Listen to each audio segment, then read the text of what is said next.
아멘. 하나님께서 오늘 우리에게 주시는 말씀 사사기 17장입니다. 구약성경 사사기 17장 1절부터 13절입니다. 구약성경 391쪽입니다. 사사기 17장 1절부터 13절입니다.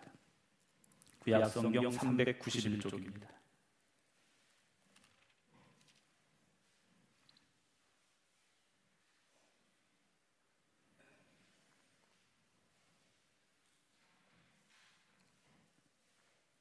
에브라임 산지에 미가라 이름하는 사람이 있더니 그의 어머니에게 이르되 어머니께서 은 1,100을 잃어버리셨으므로 저주하시고 내 귀에도 말씀하셨더니 보소서 그 은이 내게 있나이다. 내가 그것을 가졌나이다 하니 그의 어머니가 이르되 내 아들이 여호와께 복받기를 원하노라 하니라. 미가가 은 1,100을 그의 어머니에게 도로주매 그의 어머니가 이르되 내가 내 아들을 위하여 한 신상을 새기며 한 신상을 구워 만들기 위해 내 손에서 이 은을 여호와께 거룩히 드리노라. 그러므로 내가 이제 이 은을 내게 도로 주리라. 미가가 그 은을 그의 어머니에게 도로 주었으므로 어머니가 그 은 200을 가져다 은장색에게 주어 한 신상을 새기고 한 신상을 구워 만들었더니 그 신상이 미가의 집에 있더라. 그 사람 미가에게 신당이 있으므로 그가 에봇과 드라빔을 만들고 한 아들을 세워 그의 제사장으로 삼았더라. 그때는 이스라엘에 왕이 없으므로 사람마다 자기 소견에 오른 대로 행하였더라. 유다 가족에 속한 유다 베들레헴에 한 청년이 있었으니 그는 레위인으로서 거기에 거류하였더라. 그 사람이 거주할 곳을 찾고자 하여 그 성읍 유다 베들레헴을 떠나가다가 에브라임 산지로 가서 미가의 집에 이르매 미가가 그에게 묻되 너는 어디서부터 오느냐 하니 그가 이르되 나는 유다 베들레헴의 레위인으로서 거류할 곳을 찾으러 가노라 하는지라. 미가가 그에게 이르되 네가 나와 함께 거주하며 나를 위하여 아버지와 제사장이 되게 하라. 내가 해마다 은 10과 의복 1벌과 먹을 것을 주리라 하므로 그 레위인이 들어갔더라. 그 레위인이 그 사람과 함께 거주하기를 만족하게 생각하였으니 이는 그 청년이 미가의 아들 중 하나같이 됨이라. 미가가 그 레위인을 거룩하게 구별하며 그 청년이 미가의 제사장이 되어 그 집에 있었더라. 이에 미가가 이르되 레위인이 내 제사장이 되었으니 이제 여호와께서 내게 복 주실 줄을 아노라 하니라. 아멘. 할렐루야. 하나님의 크신 은혜가 오늘 함께 예배드리는 우리 모든 성도 여러분들의 삶 가운데 임하시기를 주님의 이름으로 축원합니다. 뒤에 히타 좀 꺼주세요. 날씨가 좀 많이 포근해지고 더워졌는데 어린이날 비가 많이 온다고 예보가 됐습니다. 아이들이 실망하는 소리가 들리는 것 같습니다.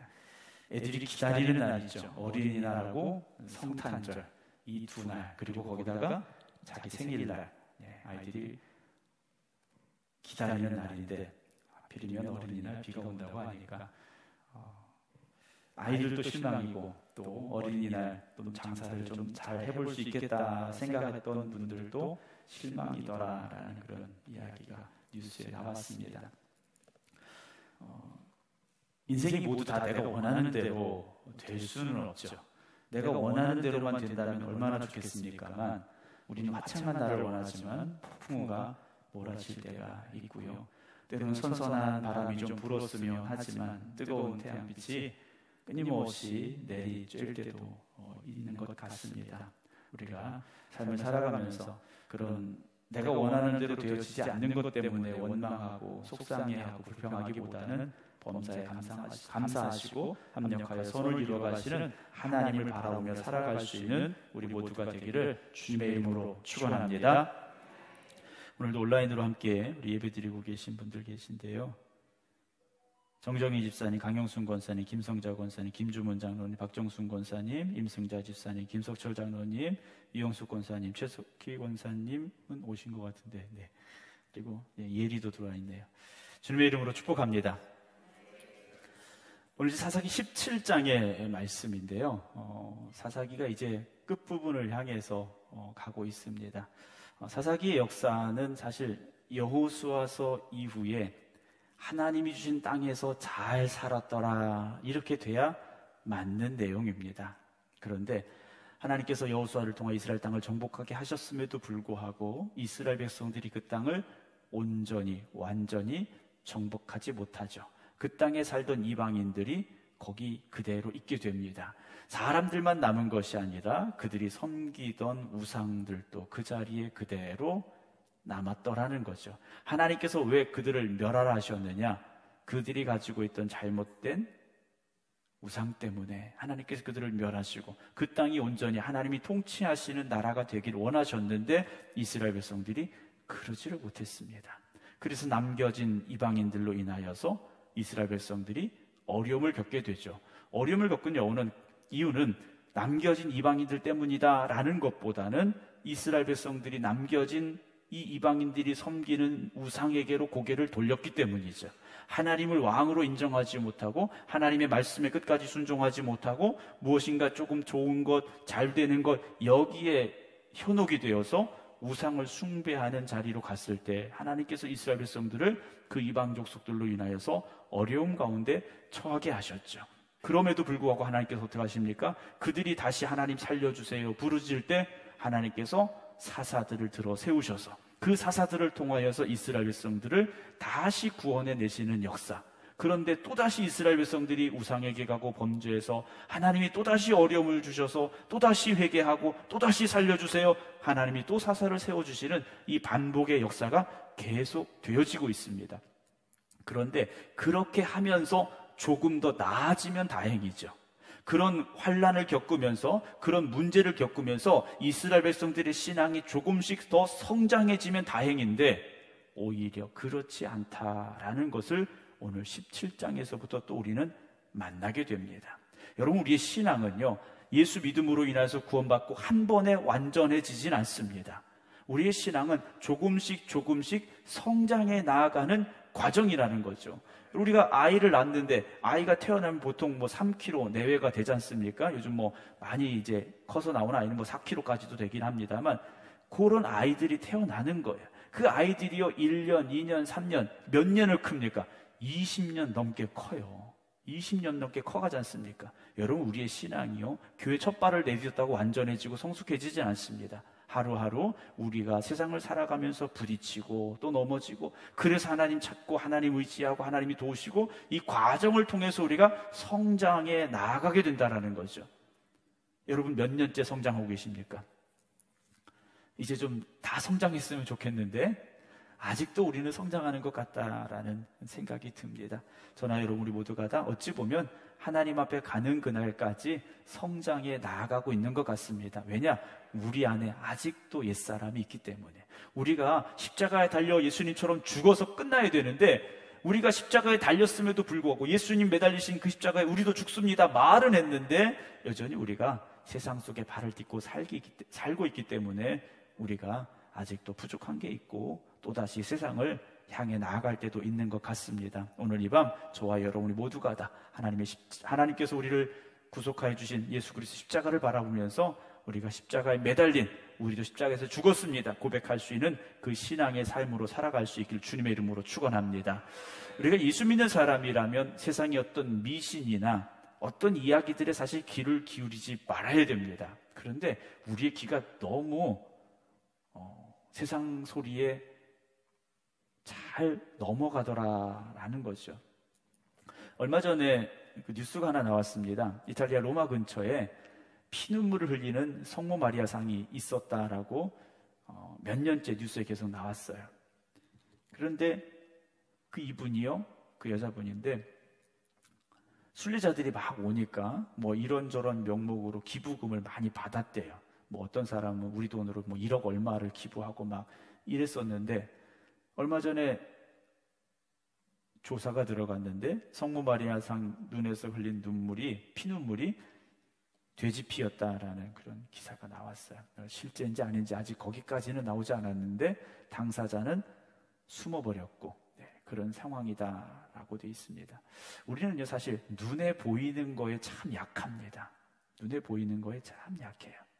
눈에 보이지 않는 하나님 앞에 매달려야 되는데 눈에 보이는 어떤 현상이나 이적이나 여기에 우리의 마음을 뺏기는 경우가 많이 있다라는 거죠. 아마 이스라엘 백성들도 그랬던 것 같습니다. 눈에 보이지 않는 하나님, 하나님의 형상을 어떤 모양으로도 만들지 말라 하셨기 때문에 하나님을 대신할 수 있는 뭐가 없었죠. 그래서 이스라엘 백성들이 출애굽하면서 광야에서 시내산에 올라간 모세가 내려오지 않으니까 아론을 통하여 뭘 만들었습니까? 금송아지 하나 딱 만들어 놓고 이게 하나님이다 그랬더니 와 하고 거기서 잔치를 벌였지 않습니까? 여러분, 눈에 보이는 것에 현혹되지 마시고 보이지 않지만 태초부터 지금까지 우리와 함께 하시는 그 하나님만 바라볼 수 있기를 주님의 이름으로 축원합니다. 근데 이스라엘 백성들이 그러지를 못한 겁니다. 눈에 보이는 뭔가가 더 그럴듯해 보였고, 왜냐? 금으로 만들고 은으로 만들고 나무로 깎아서 멋지게 만들어 놓고, 그러니까 뭔가 대단해 보였던 것 같다라는 생각을 저도 하게 됩니다. 오늘 17장의 말씀인데요, 오늘 에브라임 산지에라는 장소를 우리에게 먼저 말해주고 있습니다. 에브라임 산지라고 되어 있는데, 이 에브라임 족속이 이제 갔던 그 땅인데, 사실 이 에브라임 족속은 사사건건 불평이 있었던 족속입니다. 맨 처음에는 산지로 가라고 했더니 왜 우리를 산지로 보내냐 불평했었고, 우리가 사사기에서 2번 나눴죠. 언제입니까? 기드온일 때, 입다일 때 2번 이 에브라임 족속들이 시비를 걸었던 상황을 우리가 기억을 합니다. 불평이 많은 족속이지 않았는가라는 생각을 해보게 돼요. 오랫동안 부부관계를 연구한 미국 워싱턴 대학의 존 가트맨이라는 박사가 있는데, 이 박사가 연구한 결과에 의하면 안정된 결혼 생활을 하기 위해서는 긍정적인 대화가 부정적인 대화보다 5배가 더 많아야 된다라는 결과를 내놨다고 그래요. 그러니까 부부간의 대화를 나누는데 말하다 보면 좀 부정적인 얘기를 할 때도 있지 않습니까? 근데 그 부정적인 이야기보다 긍정적인 이야기가 5배가 많으면 그 부부관계는요, 안정된 그런 부부관계가 될 수 있다라고 얘기를 했다라는 거예요. 그렇지 않으면 어떻게 된다는 겁니까? 힘들다라는 거죠.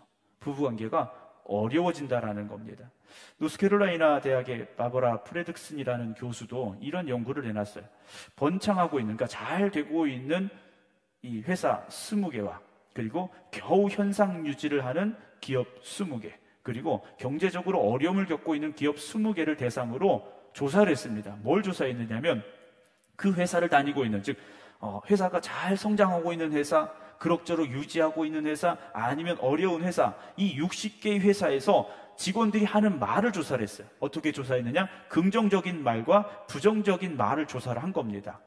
결과가요, 긍정적인 말과 부정적인 말을 사용하는데 긍정적인 말이 부정적인 말보다 3배 이상 많으면 그 회사는 잘 되더라는 거예요. 그런데 부정적인 말이 많으면 그 회사는요, 잘 안 되더라는 겁니다.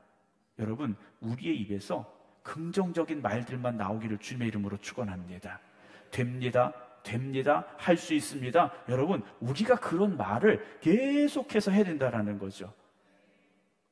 제가 말씀드렸잖아요. 제가 철원에 군대를 갔는데, 훈련소에 갔는데 정말 무서웠어요. 죽는 줄 알았는데, 제가 속해 있던 훈련소 중대 9호가 그거였습니다. 할 수 있고 하면 되고 결과는 최고다였는데, 제가 지금 그 구호를 지금도 잊지 않는 이유는 상당히 긍정적인 구호였어요.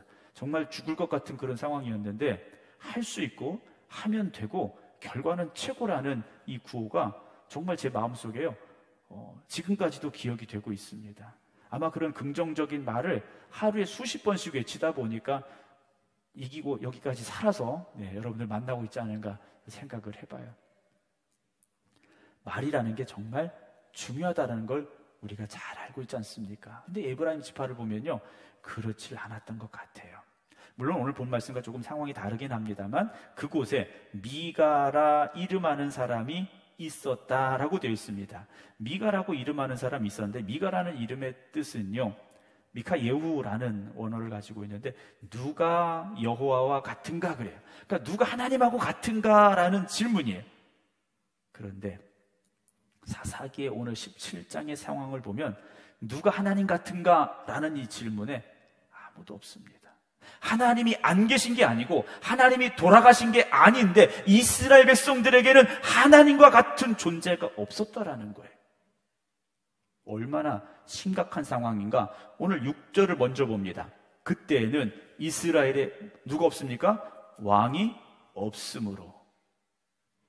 사람마다 자기 소견에 옳은 대로 행했다 그랬어요.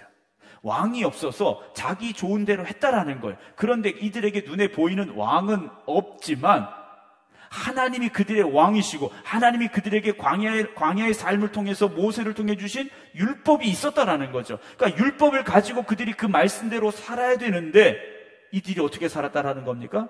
자기 생각대로 산 거예요. 말씀대로 살아야 되는데 자기 생각에 좋은 대로 그냥 살았다라는 거죠. 여러분, 우리가 하나님의 말씀을 몰라서 못 지키는 게 아니라 내 생각이 더 먼저가 되니까 하나님 말씀대로 살지 않는다라는 거죠. 그 말을요, 조금 더 심각하게 보면요, 하나님의 말씀에 불순종한다라는 것은 그냥 하나님의 말씀, 명령을 지키지 않았다가 아니라 내 생각과 하나님의 생각을 비교해 보니까 하나님의 생각보다 내 생각이 더 옳은 것 같아요. 그래서 내 생각을 따라간다라는 거죠. 이게 뭡니까? 하나님의 권위에 도전하는 거예요. 제가 아이들에게 뭘 시킵니다. 룰이나 예리에게 뭘 시켜요. 그런데 아이들이 제가 하는 말을 듣고 생각해 보니까 아빠가 시킨 것보다 자기가 이렇게 하는 게 더 좋을 것 같아요. 그래서 그렇게 하면 결국 그게 뭡니까? 아빠의 권위에 도전하는 게 될 수밖에 없다라는 거죠. 여러분, 말씀에 불순종한다라는 것은요, 그냥 내가 그 말씀을 안 지켰다라는 게 아니라 하나님의 권위에 도전하고 있다라는 것을 우리가 생각해야 되죠.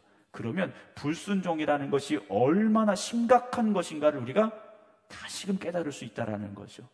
사랑하는 성도 여러분, 형편이 그래서, 상황이 그래서, 처지가 그래서 어쩔 수 없이 말씀을 지키지 않았다, 이게 아니에요. 하나님의 권위에 내가 지금 도전하고 있다라는 거죠. 내가 하나님 권위에 지금 도전하고 있다라는 겁니다. 자, 미가라 이름하는 사람이 있더니 그 집의 상황이 조금 애매해졌어요. 그의 어머니에게 이르되 어머니께서 은 1,100을 잃어버리셨으므로 저주하시고 내게도 그러니까 이 말씀의 배경이 먼저 뭐냐면 미가라는 사람이 있었고 그의 어머니가 있었는데 이 어머니가 부자예요. 얼마나 부자인지 은을 1,100개를 가지고 있었어요. 자, 은 1,100개. 어디서 많이 들었던 단위잖아요? 바로 앞에서 우리가 이 사사기 16장에서 들었던 말이에요. 블레셋 족속들이 삼손을 잡으려고 들릴라에게, 야, 우리가 삼손을 잡게 해주면 은 1,100개씩 주겠다. 5 족속이 와서 말했지 않습니까? 그러니까 은 1,100개라는 건요, 상당히 큰 금액이에요. 정확히 지금의 단위로 환산을 할 수는 없습니다만 어림잡아서 얼마 정도 되냐면 은 한 세겔은 4달란트입니다. 그러니까 4달란트예요. 4달란트는 얼마냐면 4일 품삯입니다. 그러니까 한 세겔이 4일 품삯이라고 생각해 본다면 한 세겔은 요즘 단위로 하면 하루 품삯을 그냥 10만 원, 간단하게 생각하기 위해서 10만 원 그러면 한 세겔은 40만 원이에요.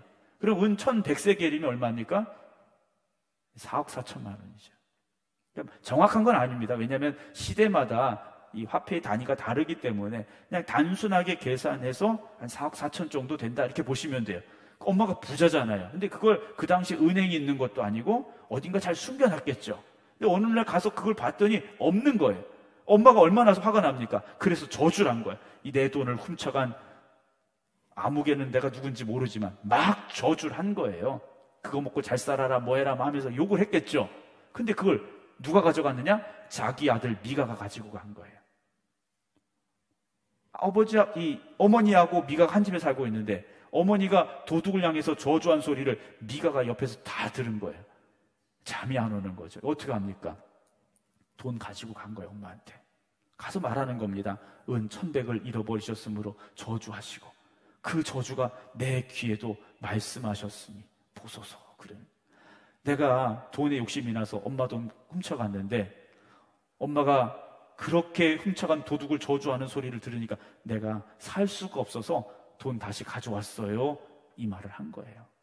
여러분, 말이라는 것은요, 상대방이 귀에 들어가면요, 그게 반응을 하게 돼 있습니다. 상대방의 귀에 내 말이 들어가면 반응하게 돼 있어요. 좋은 반응이든 나쁜 반응이든 하게 돼 있어요. 그래서 제가 제일 싫어하는 말들 중에 어떤 말이냐면, 실수로 한 말이야. 이 말 싫어합니다. 나도 모르게 나온 말이야. 이거 싫어합니다. 저는 그런 말 참 싫어요. 왜냐? 말이라는 것은요, 내 마음속에서 이미 생각되어지고 정리된 게 나오는 게 말이에요. 물론 울컥 나왔을 수 있죠. 그러나 이미 그건 내 속에서 생각되었던 말이라는 거죠. 전혀 나도 모르는 말, 내가 전혀 하려고 하지 않았던 말들이 나올 수는 없어요.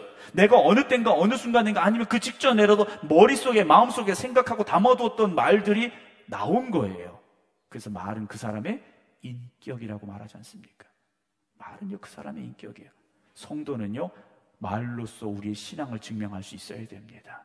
물론 말이 전부는 아닙니다만 성도들의 말은 우리의 성도된 본분을 드러낼 수 있는 방법이기 때문에요. 여러분들의 말이 세상 사람들의 말과 달라야 되고요. 여러분들의 말이 믿음의 고백만 있기를 주님의 이름으로 축원합니다. 그래서 믿음의 사람들은요, 사실 농담도 조심스러운 거예요. 농담이라는 것은요, 듣는 사람도 같이 웃어 넘길 수 있으면 그게 농담이지만 듣는 사람이 조금이라도 상처가 되면 그건 농담이 아닌 거죠. 그래서 믿음의 사람들은요, 항상 격려해주고 응원해주고 힘을 주고 사랑해주고요, 일으켜 세워주고요, 품어 안아주고요, 따뜻한 말들이 있어야 됩니다. 따뜻한. 그래서 교회는요, 뜨거워야 돼요. 따뜻하다 못해서 뜨거워야 됩니다. 아멘? 어떤 교회는 가보면요, 차가워요. 너무 차가운 교회가 있어요.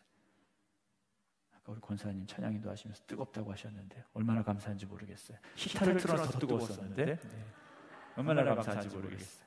마음이 뜨거워지시기 바랍니다. 성령의 충만함으로 우리가 새로워지고 그 은혜가 있기를 주님의 이름으로 축원합니다. 자, 여기서 문제가 시작이 되는 거예요.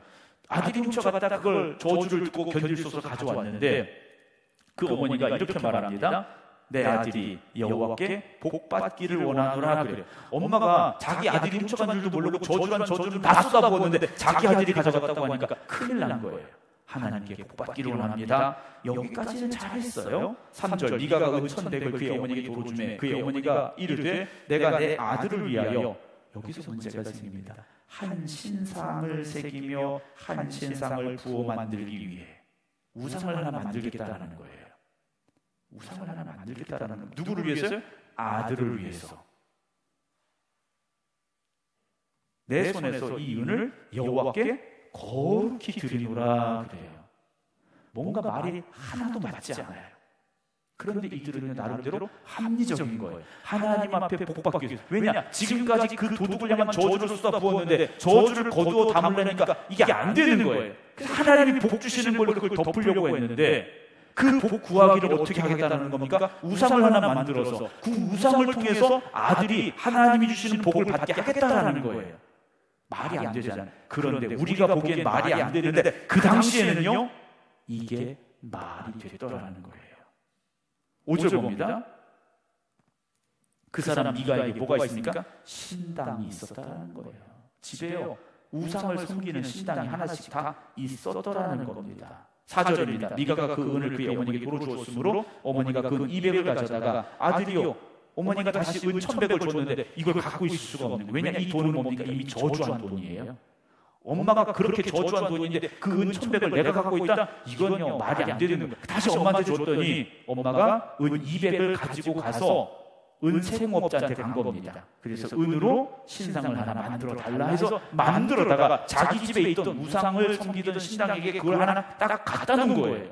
그리고 나서 이들이 한 가지 또 무슨 잘못을 합니까? 에봇과 드라빔을 만들었어요. 제사장이 입고 가지고 있는 에봇과 드라빔을 만들었는데 자기 아들을 세워서 제사장으로 삼았다라 그랬어요. 레위도 아닌 이들이 제사장을, 그것도 자기 아들을 제사장으로 삼아서 거기다 갖다 놓은 거예요.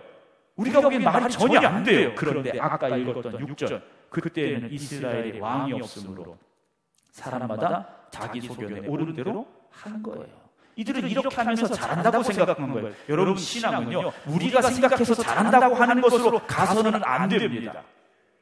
신앙은요, 우리의 신앙의 모습은요, 하나님이 기뻐하시는 길로 가야 되는 거예요. 우리끼리 아무리 좋다 해도 하나님 보시기에 아니면 그건 아니라는 거죠.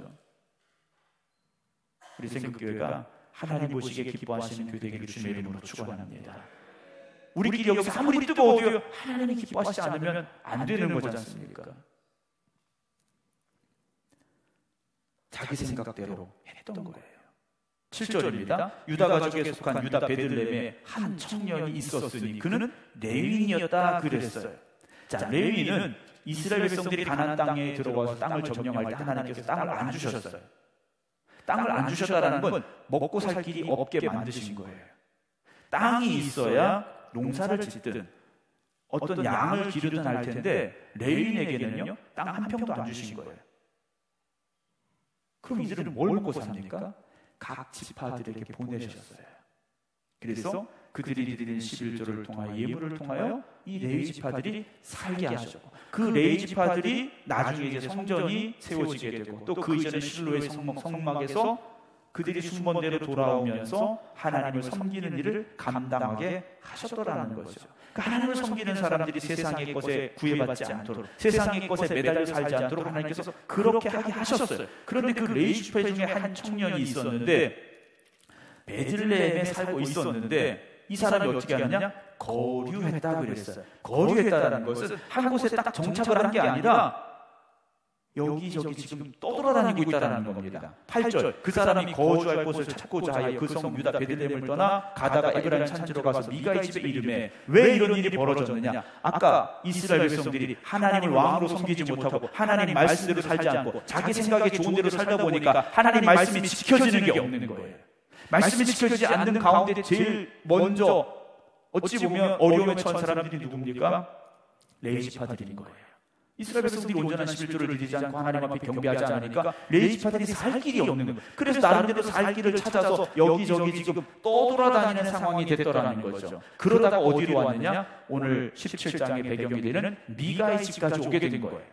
9절입니다. 미가가 그에게 묻습니다. 너는 어디서부터 오느냐? 그랬더니 이 사람이 대답을 해요. 나는 유다 베들레헴의 레위인으로서. 유다 베들레헴의 레위인이라면 거기 살아야 됩니다. 죽어도 거기 살아야 되는 거예요. 하나님이 거기 있으라고 했으니까 베들레헴에 그냥 살아야 되는 거예요. 그런데 거류할 곳을 찾으러 간다. 살 만한 곳을 찾아내가 지금 여기저기 다녀보고 있다. 이렇게 말하는 거예요. 미가가 말합니다. 그래? 좋은 소식이 지금 들려온 거예요. 미가 입장에서 보면 신상도 하나 만들었고 그리고 이 미가는 뭡니까? 어머니로부터 그 저주를 다 받았는데 그 저주를 해결할 방법이 뭡니까? 하나님으로부터 복을 받아야 되는데 아들을 제사장으로 세우긴 했는데 아들이 뭘 압니까? 그냥 옷만 입고 거기 있는 거지 제사장으로서 뭘 해야 되는지 모르는 거예요. 그런데 자기 집에 우연히 찾아온 이 청년이 레위 지파라는 거예요. 얼마나 잘 됐습니까? 이 사람한테 고용계약서를 하나 내립니다. 고용계약서를 내밀어요. 뭐라고 되어 있습니까? 10절 봅니다. 미가가 그에게 이르되 네가 나와 함께 거주하며 너 여기 살아. 여기저기 떠돌아다니지 말고 여기 살아. 머물러 살아. 나를 위하여 아버지와 제사장이 되라 그래요. 나를 훈계하고 가르치고 그리고 우리 집을 위해서 제사장이 되라 그래요. 내가 해마다 은 10과 의복 1벌과 먹을 것을 주겠다. 의식주를 책임지겠다고 말한 거예요. 그러니까 1년 연봉이 은 10개, 의복 1벌, 먹을 것 주겠다 그러는 거예요. 일단 먹을 게 해결이 됐죠. 집 해결됐죠. 옷도 주겠다고 했죠. 뭐 은 10이 그렇게 많지는 않습니다. 어쨌든 돈도 주겠다라는 거예요. 이 레위 사람이 어떻게 됩니까? 자기 먹고 살기 힘들어서 여기저기 떠돌아다니고 있는데 레위 사람이요? 좋다고 그 집에 들어간 거예요. 11절 그 레위인이 그 사람과 함께 거주하기를 어떻게 생각합니까? 만족하게 생각했어요. 자기가 먹고 살기 어려워서 지금 여기저기 떠돌아다니고 있는데 그런 대우를 해주겠다고 하니까 신나서 그 집에 들어간 거예요. 이는 그 청년 미가의 아들 중 하나같이 됨이라 그랬어요. 미가가 말할 때는요 나를 위하여 뭐가 되렸습니까? 아버지와 제사장이 되라고 그랬는데 실제 들어가서 살 때는요 미가의 아들 중 하나같이 됐다 그랬어요.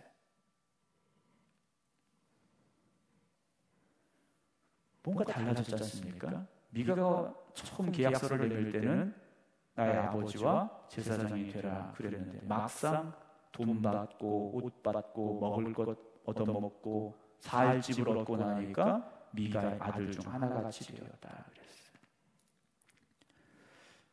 목사님 저에게도 이런 고민이 있을 때가 있어요.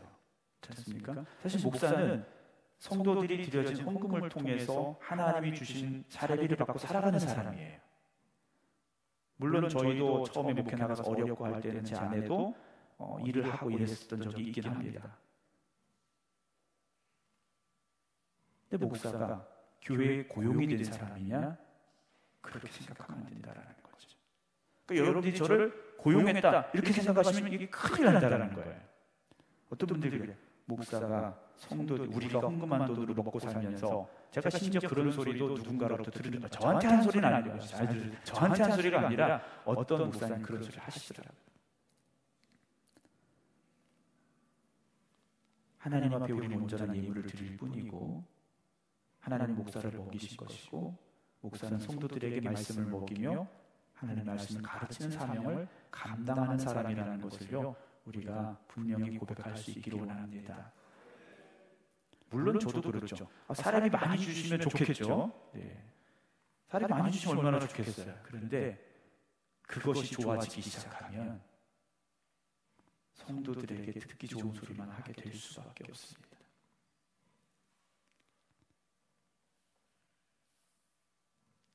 그럼 얼마나 좋겠어요.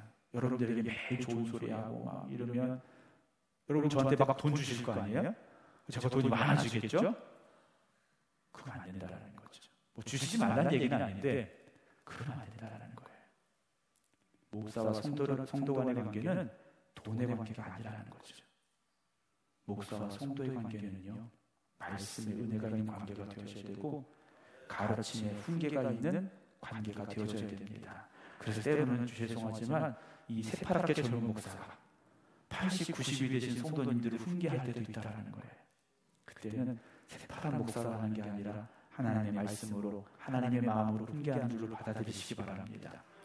제가 진짜 그랬어요. 지난번에 말씀드렸습니다만 첫 목회할 때요, 그때는 더 젊었잖아요. 30대 목사가 60대 권사님을 세워놓고 대회 시간에 혼냈어요. 권사님 일어나세요. 다 혼냈어요, 제가. 지금 생각해보면 좀 철이 없었긴 했던 것 같아요. 꼭 그렇게까지 했어야 됐을까 싶기도 하지만 그때는 그렇게 해야 되겠다라는 제 마음이 있었어요. 그런데 두 분을 그랬는데 한 분은요, 정말 제가 그렇게 했는데 그걸 잘 받아들이셨어요. 근데 한 분은요, 그때는 받아들이신 것 같았는데 속에 그게 쌓여 있으시더라고요. 제가 풀어드리지 못한 게 좀 후회가 되긴 합니다만, 이 자리를 여러분들이 거룩하게 만들어 주시기를 부탁을 드립니다. 목사가 돈에 연연하는 목사가 아니라 또 성도들의 어떤 세상적인 어떤 후원이나 사랑에 의지하는 목사가 아니라 언제나 하나님만을 바라볼 수 있는 목사가 되기를 또한 기도해 주시기를 부탁을 드립니다.